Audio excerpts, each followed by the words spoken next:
Welcome everybody to the fourth edition of the Socially Distant Tour. I'm Dustin Owens, lead singer and songwriter of the Woolly Boogers. And for the fourth edition of this Socially Distant Tour, we're coming to you live from the living room here at an undisclosed location, bunkered away for the quarantine. I'm going to start off by playing you guys a song. It was actually a request from Lucy. I would like to say, I don't know how it's going to sound on the microphone, but just sitting here in the living room is the best sounding room in the house. One disadvantage is it's also pretty central to the rest of the house. So once again, trying to keep my voice down while I'm in here, and hopefully I'll be able to accomplish that without disturbing anybody. Up to this point, most of this tour has been done late at night, like most of my gigs are, while everybody else is in bed asleep. So this one is no different. So request from Lucy. Lucy and I kind of fell in love over music, and it's probably the strongest like material bond that we have, I guess you could say.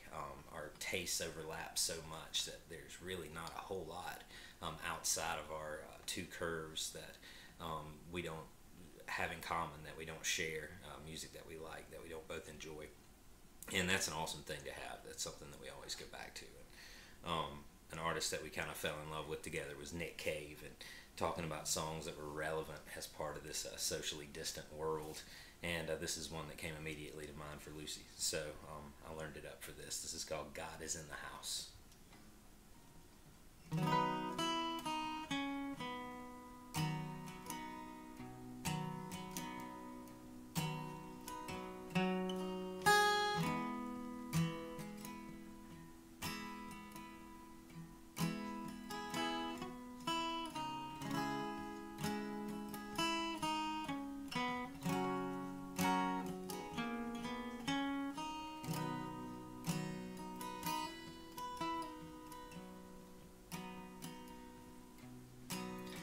Laid the cables and the wires,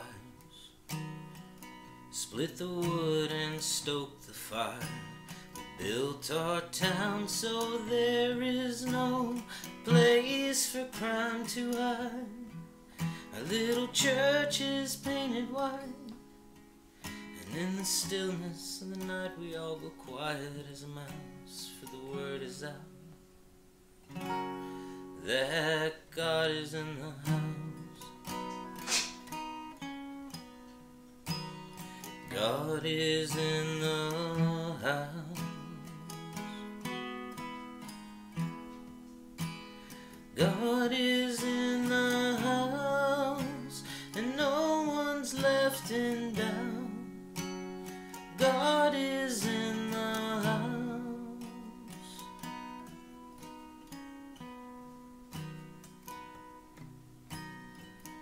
Moral sneaks in the White House, computer geeks in the schoolhouse, drug freaks in the crack house. We don't have that stuff here.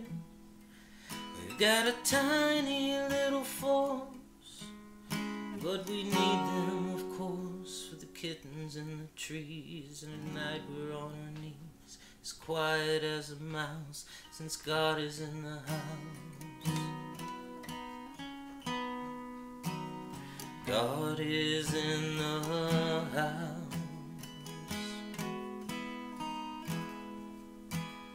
God is in the house. No cause for worry now. God is in the house.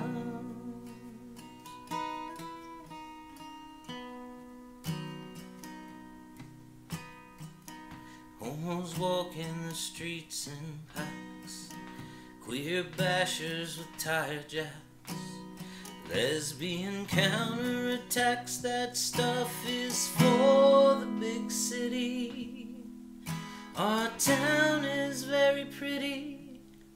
We've got a pretty little square. We got a woman for a mayor. Our policy is firm but fair, now that God is in the house. God is in the house.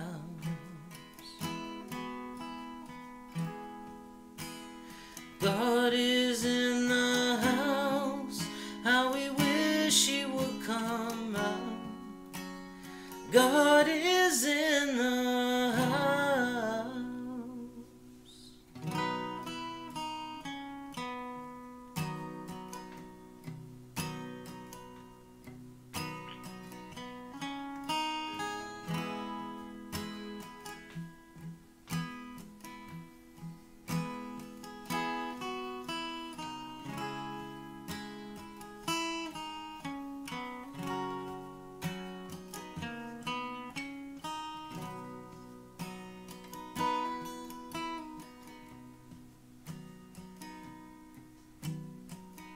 Well-meaning little therapists, goose-stepping, 12-stepping teetotalitarians.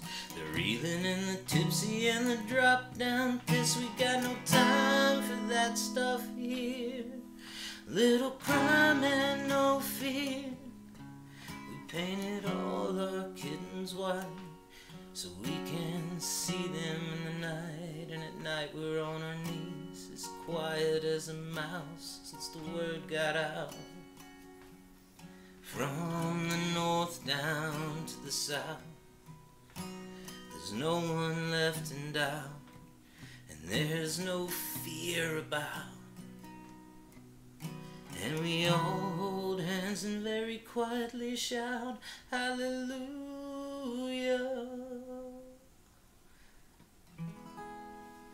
God is in the house. Any day now he'll come out. God is in the house.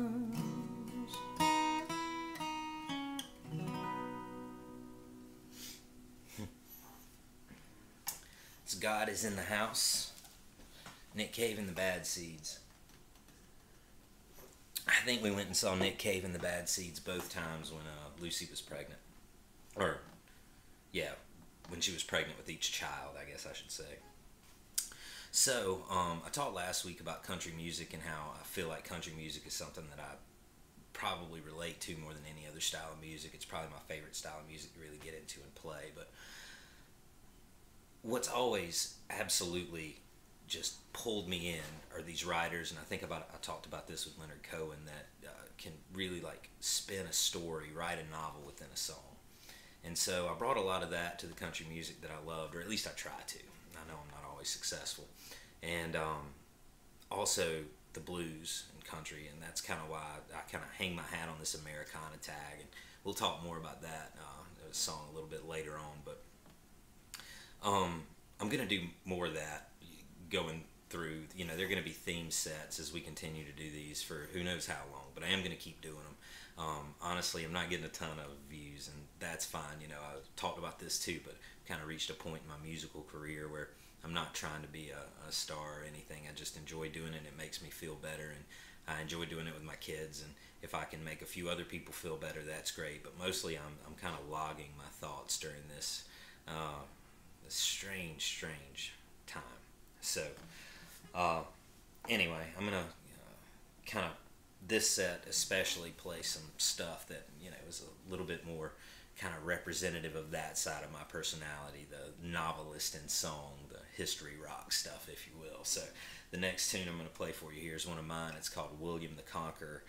Probably going to be some heavy themes throughout this episode. I mean, even if you tuned into the last song thinking it was going to be a gospel number, I apologize. Obviously not, but very literary and well thought out and well written. And I'm going to kind of stay with the literary theme, so there's going to be some violence and dirty language and all kinds of cool stuff like that coming up. So if you're worried about that with the kids, then you might shoo them away, and if you got teenage kids, maybe tell them not to watch and hope that they do later, and they'll get a dose of something that they might not be used to hearing. So anyway, this is William the Conqueror, based on a true story.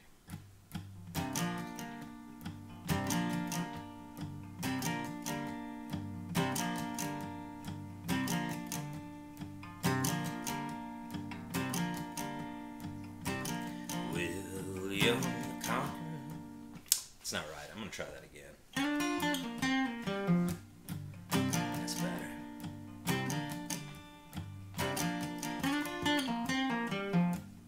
Alright.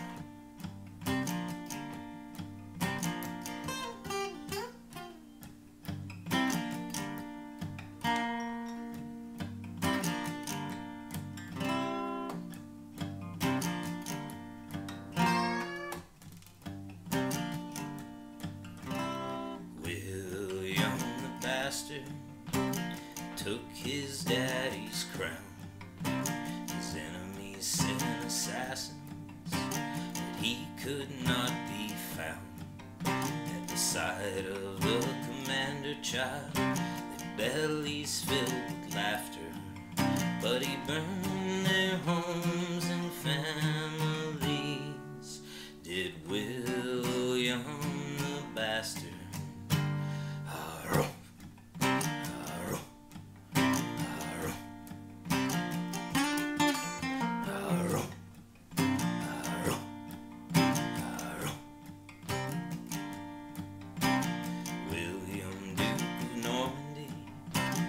Held claim to the throne. Harold fell at Hastings. William pulled apart his bones. Stuyvesant fell at Wallingford. The Saxons took to sea. The crown of England graced the brow of William, Duke of Normandy.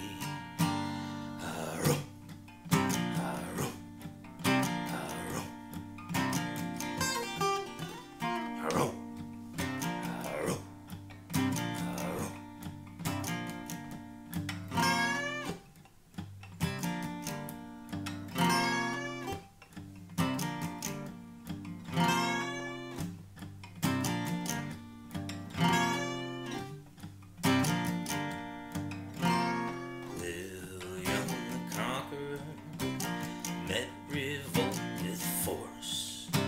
He broke their tools and burned their land in the harrying of the north. The ushers in a Norman rule turned nobles into commoners. An empire forged by the hand of William the Conqueror.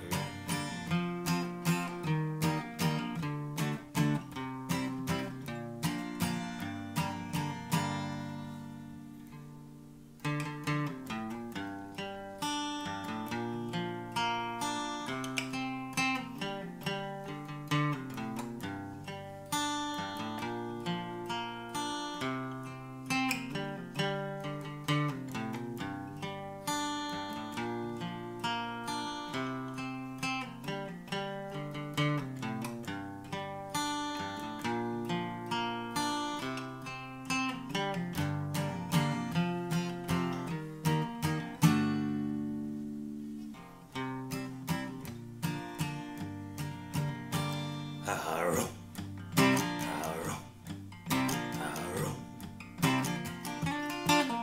arrow, arrow, arrow.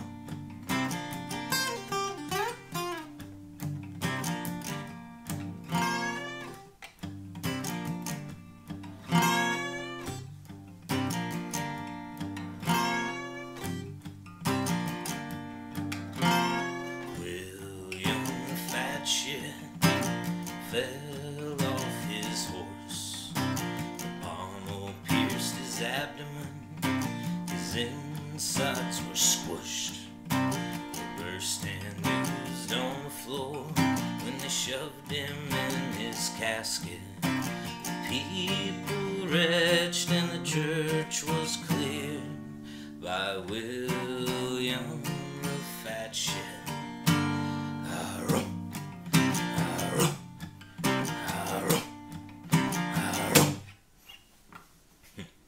William the Conqueror. So, let's throw one. Ugh, tiger paws. So, that's probably Towns' favorite song, 2-year-old little guy. His favorite song that I play because he loves going, arrow, arrow. He'll march around and do it. Makes me very proud. That's probably the song that took me the longest out of any song to write and get to where it is right now, and I kind of feel like it's finished. But as I was saying before, I love to write these epic tunes, these, and I mean epic, not like how awesome it is, but epic like in scope. So this song that kind of tells the life of this real life anti-hero, and really kind of depending on which direction you're looking at the story, but everything is so strange and gothic in its way. And then to build that on top of this sort of building guitar part and this piece in the middle. So originally I went down a Wikipedia black hole and came across the story of William the Conqueror. And I kind of wrote this poem out. I remember I was sitting on the bed at my parents' house. This is probably 12, 13, 14 years ago now. I have no idea how long ago, a really long time ago. And it just sat that way forever. And then I came up with the 5-6 years down the road, I came up with the part that's now the musical bridge. And that was the whole song for a while, was just those 4 chords. And we would do this build with the band where we would start out real quiet and we'd build all the way up and we'd get to the solo and we'd just go nuts. And inevitably, because of this 4-chord progression, we would just drag it on and it would start to sound like Freebird. Every single time I would start to hear Freebird, and so would everybody else in the band, so we'd all kind of start playing it. And I just...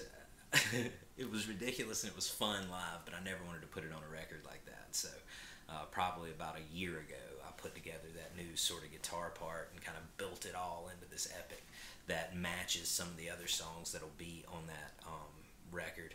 I think that record's going to be called A Work Grotesque. I don't know if it's going to be the first one I do or the second one that I do. Probably the second one, because I'm going to start on the first one now, and it can be a little more homemade.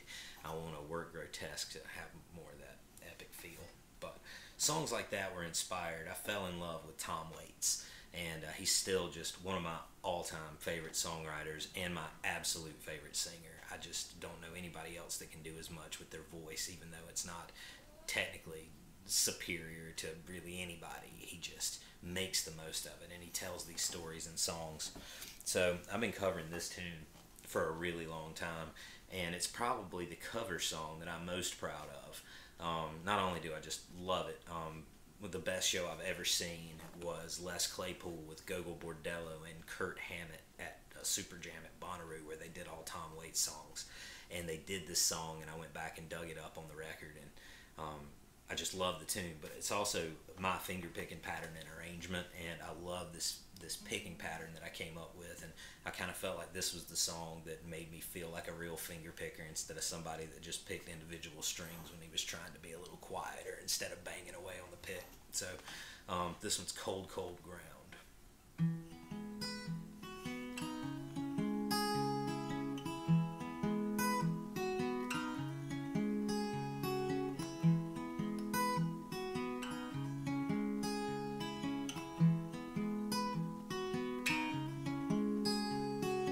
Crestfallen sidekick in an old cafe, never slept with a dream before he had to go away. There's a bell in the tower, Uncle Ray bought around. Don't worry about the army in the cold, cold ground. The cold, cold ground. The cold, cold ground. Cold, cold ground. Don't be a crybaby when there's wood in the shed. There's a bird in the chimney and a stone in my bed. When the road's washed out, we pass the bottle around and wait in the arms of the cold, cold ground. The cold, cold ground. Cold, cold ground. The cold, cold ground. Take a Winchester rifle and a whole box of shells. Blow the roof off the goat barn, let it roll down the hill. The piano is firewood, Times Square is a dream.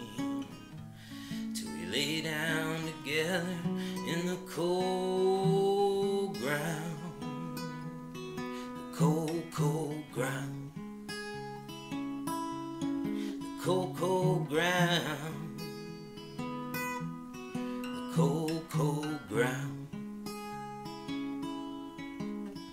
There's a ribbon in the willow, a tire swing rope, a Briar patch of berries taking over the slope. The cattle sleep in the mailbox, we'll never go to town till we bury every dream in the cold, cold ground. The cold, cold ground. The cold, cold ground. The cold ground. The cold, cold ground.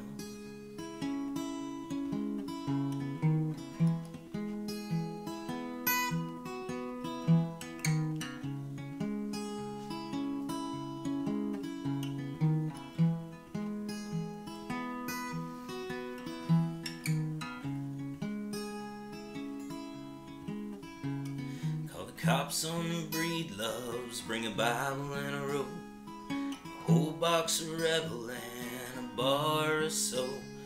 Make a pile of truck tires and burn them all down.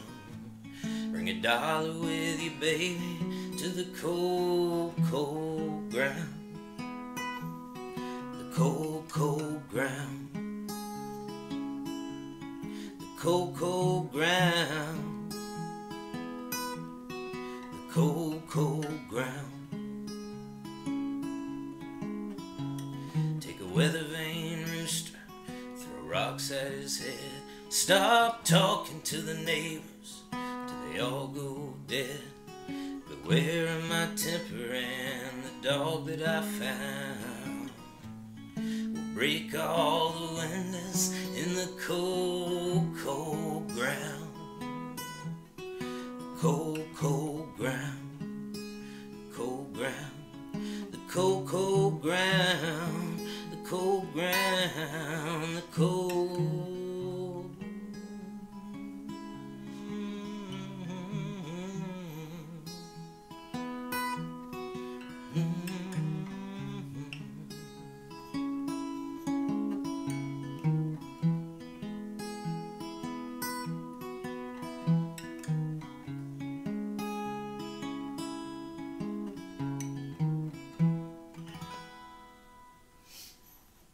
That's Cold, Cold Ground by Tom Waits. So, I hate for these videos to come out just me griping and complaining about things, and I try to keep an uplifting spirit, but honestly, the best disinfectant is sunshine, and I'm not getting enough of it. And I'm anxious. Like seriously anxious about everything that's going on in the world right now, and it's made me think a lot about how we live our lives. I want to be more self-sufficient. It's made me think of buying land, actually planting the garden that I've talked about forever. Trying to make myself not as vulnerable if something goes awry. So I think my Good Stewards of the Earth, go check out the Good Stewards of the Earth Instagram.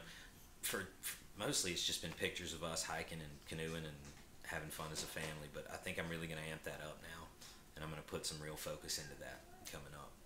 I had a rough week, and I think the world had a rough week. We still haven't reached our peak with COVID-19 yet, and we're still all holed up. I found out earlier in the week that we weren't going to be allowed to stay open as a business, and so my hours were reduced. Lucky to still be getting hours, and I totally understand that, but I'm torn between doing what I've always done, which is working hard to make a living, and then also staying at home and trying to protect myself and protect the community. And you know, I know that I have to work to make money, and I understand the business that I work for needing to do what they can to keep the doors open and provide jobs, but at the same time I think it's bad as a society that we're in this position where we are all so desperate so fast. And then we got cleared to be essential, so now fortunately I'm still at reduced hours, but we are operating and can make enough money to support my salary, which is fantastic. But once again, I'm having face-to-face constantly with customers. I had a guy come in today that works at Lowe's, and he said he's just swarmed all day every day with people coming in for home improvement projects and not wearing masks and not knowing if they're spreading the disease. And his whole thing was just like, I'm gonna get it, there's no way I'm not gonna get it, so why should I work hard to try not to? And I can understand the sentiment. Like, I don't agree with it, and I think we should all try our best, but man, what a crazy predicament to be in. And I can feel that anxiety coming from Emmy Lou as well. And you know, it's tough out there. I know it's tough for everybody. And once again, playing music makes me feel better. So that's one of the reasons I'm doing it. Also, my car got broken into last night. Had a whole bunch of microphones stolen, a bag, guitar cables, most of the stuff that connects to my musical life. It's just a weird, violated feeling. And also I wiped my car down with Clorox wipes to make sure that disease didn't get into it. And I was just an idiot, and I left my doors open for the night, unlocked. And I don't ever do that. And it makes me wonder how often my car doors are getting checked right outside of my house. And then John Prine passing away, and you know, that affected me a lot. And I'm usually not affected very much by people that I've never met when they die, but man, he meant a lot to me. And I'm not even going to do one of his songs here because everybody's doing them right now, and I do them all the time, but I'll get around to it pretty soon. But those three things have hit me hard this week. So hopefully this makes some people out there feel better, and it's already making me feel better just to talk this stuff out. But you know, we're all going to get through it, and hopefully we'll get through it as better people. Well, we're not all going to get through it. I guess that's why it's so freaking scary. But those of us that do and are lucky enough, fortunate enough, hopefully we'll make it through as better people, and we'll try to build a better earth for our kids. At least that's what I hope. So let's play a cheery, uplifting song about a collapsing society and the misfits and the forgotten ones, and their place in the society before it collapses, and kind of how we look at the people that don't really fit into the system in real life, and how we should be supporting those folks, I guess. It's part of the same album as William the Conqueror, in that collection, kind of the concept where I'm writing songs based on true stories or based on books, really stealing ideas and building these little worlds within songs. So this is based on Aldous Huxley's Brave New World, and it's called Brave New World.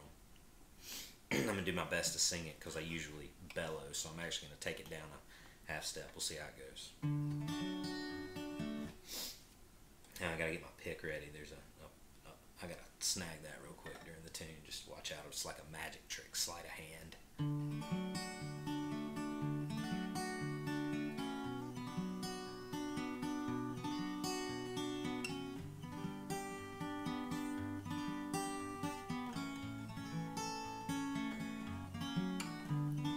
We were grown in little tubes. Some were pink and some were blue. Pyrex had replaced the womb in the days of our demise. Every tube was labeled straight, name, occupation, date, assigned a home and assigned a maid, placed beneath the light.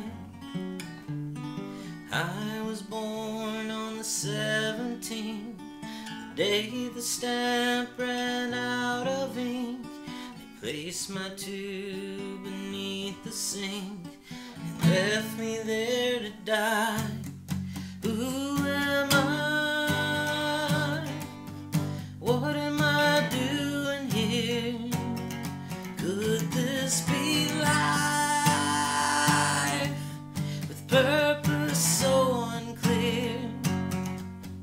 Who am I?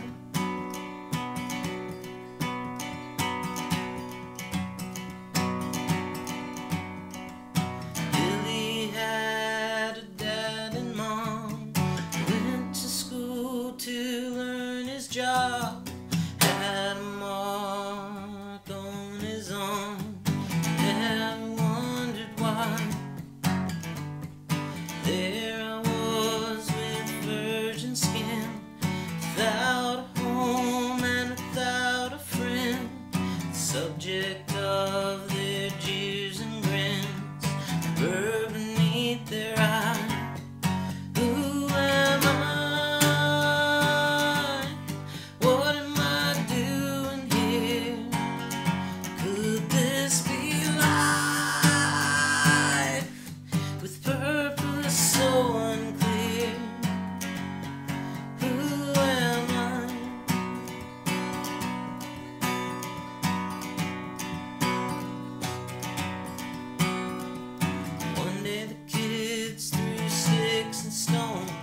pried open the door, and everywhere but the four books. I stayed for days, reading page after page, pirates and sailors, kings and crusaders, sinners and saints. There was a book away from the rest. The pages were bare, so I grabbed a pen, pulled my chair to the desk.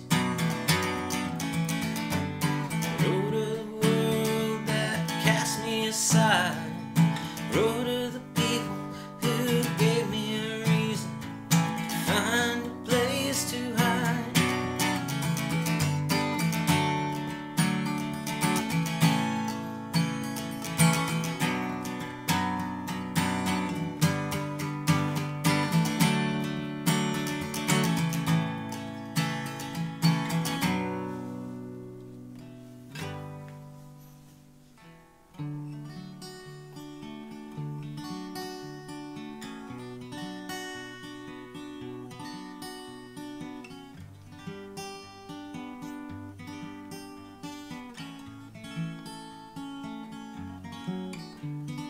In the end we were destroyed. Beneath the rubble they found the story of one lonely and forgotten boy, immortal in their eyes. Who am I? What am I doing here? Could this be life?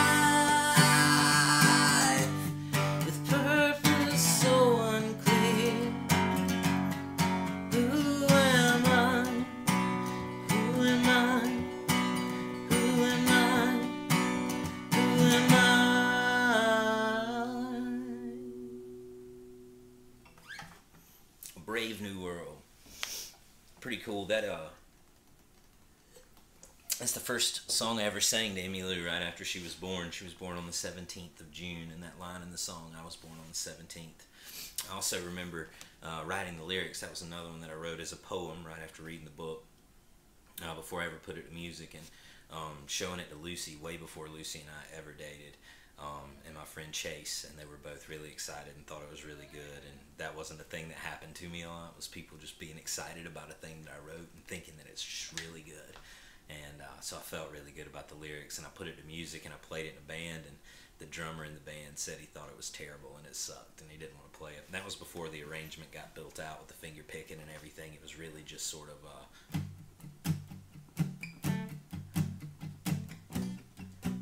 that, you know. So I kind of know where he was coming from, but it forced me to go back in and keep working on it because it wasn't ready, and I didn't want to ditch the lyrics. And you know, it ends up being a tune that I'm really freaking proud of. So, A Brave New World. So I'm talking about playing songs that I really love, and I've talked a lot during these sets about. By the way, this is the Socially Distant Tour. I'm Dustin Owens, lead singer and songwriter of the Woolly Boogers. Please follow our YouTube channel. Follow us on Instagram. We're on Facebook as well. And keep up if you like what you hear. We'd really appreciate it. We're going to keep putting stuff out. And just as sincere as we can be with it, and hope you enjoy it. When I say as sincere as we can be, I mean as sincere to our personality, because sometimes the tunes are going to be tongue-in-cheek. It's inevitable. This has been a little bit more dire of an episode than we've had in the past. But anyway, trying to be more appealing to a wider audience. You know, I went back and learned a lot of tunes that are well known, and the thing that I figured out was if I really want to be good at playing a cover song and I really want to be invested in it, I need to pick them that I like, and I've always known that, but most of the time I felt like the ones that I really liked were the ones nobody else knew. But in reality, they're these gems that are sort of buried amongst a lot of mediocrity in popular music just in general. And this next song, I just feel like absolutely one of the best ever written, and really set the stage for just about everything that I try to do as a musician. And not just me, but most of my favorite musicians feel the same way about this record. And this song is the epitome of this record and of this band, and that band is the band. The tune is The Weight. And just from the biblical references and gospel feel, the gospel country feel, and just, I don't know, it's the perfect example of what I think of as Americana. All of these different North American styles of music played by a bunch of Canadians and one guy from Arkansas that used to be Bob Dylan's backing band and also Ronnie Hawkins' backing band. And there are three singers, and one of them is not the guy writing the songs, and all of this just stuff that still seems so strange, and their whole persona and everything about them, I still eat it up to this day.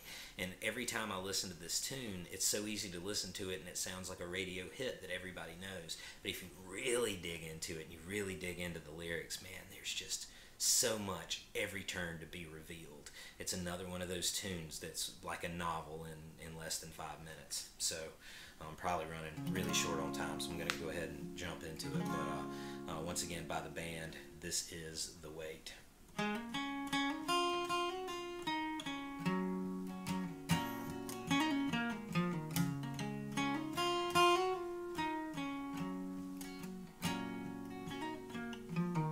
Pulled into Nazareth, was feeling about half past dead.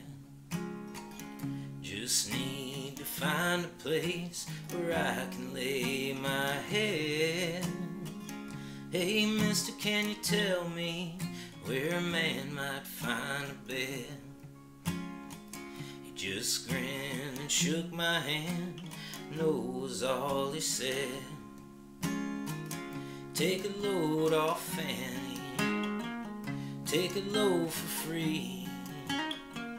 Take a load off Fanny, and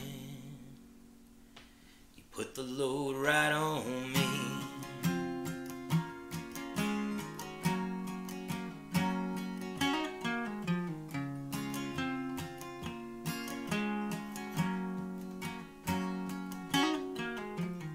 Picked up my bags, I went looking for a place to hide.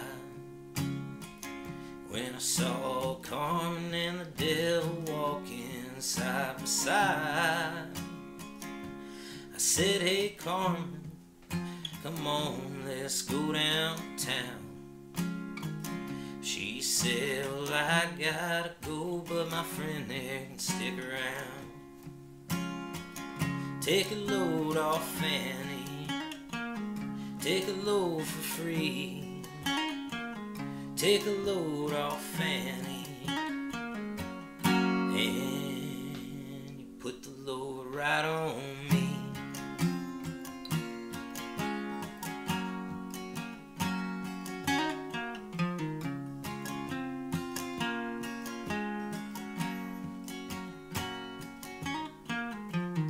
Crazy Chester followed me and caught me in the fall.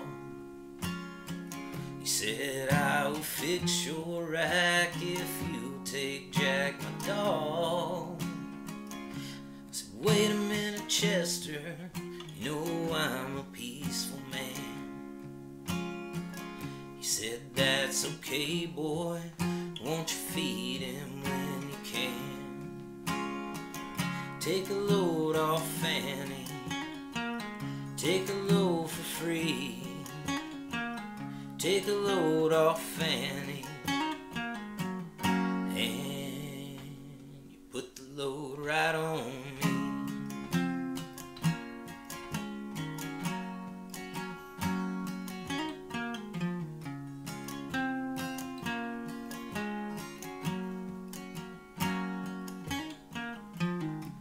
We'll go down Moses, there's nothing that you can say. It's just old Luke, and Luke's waiting on the judgment day. Well, Luke, my friend, what about young Anna Lee?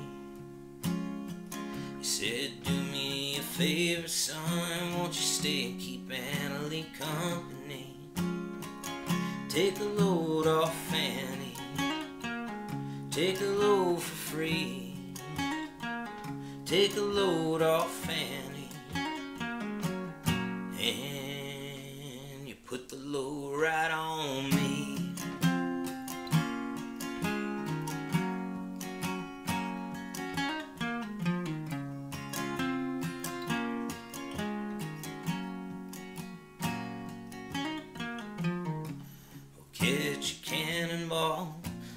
take me down the line.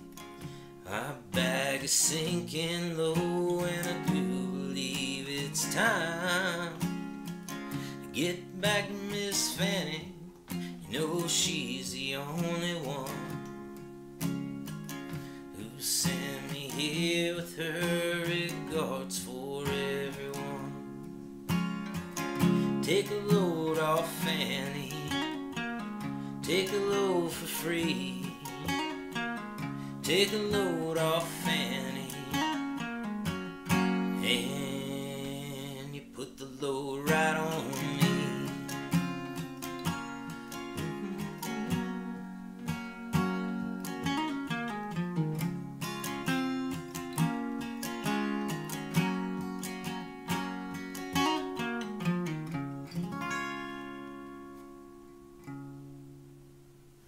Alright, that was The Wait by the band, one of my absolute favorites. So I've got more of these to come. I can keep going forever. I got a ton of tunes, so I might get another one up this weekend. I'm probably not going to be doing them a lot during the week if I'm working.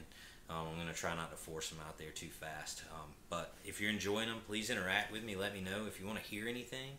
I do have some that I'm playing in particular sets already that you might have to wait a little bit on, but I'm happy to try to accommodate requests if it's something that's in my wheelhouse, or even if it's not, we'll give it a try for a little levity and humor. There wasn't a lot in this episode. Oh, I did think of a joke though, something, the Wait being a quarantine tune, because all of our fannies need the load taken off right now for sure, because we were spending a lot of time on our butts. Whew, that was rough. That's the best I can do tonight, folks. Thank you so much for tuning in. Once again, follow us on YouTube, Instagram, Facebook, The Dustin Owens on Twitter. I'm Dustin Owens for the Woolly Boogers, and this is the 5th part of the Socially Distant Tour. Have a good night.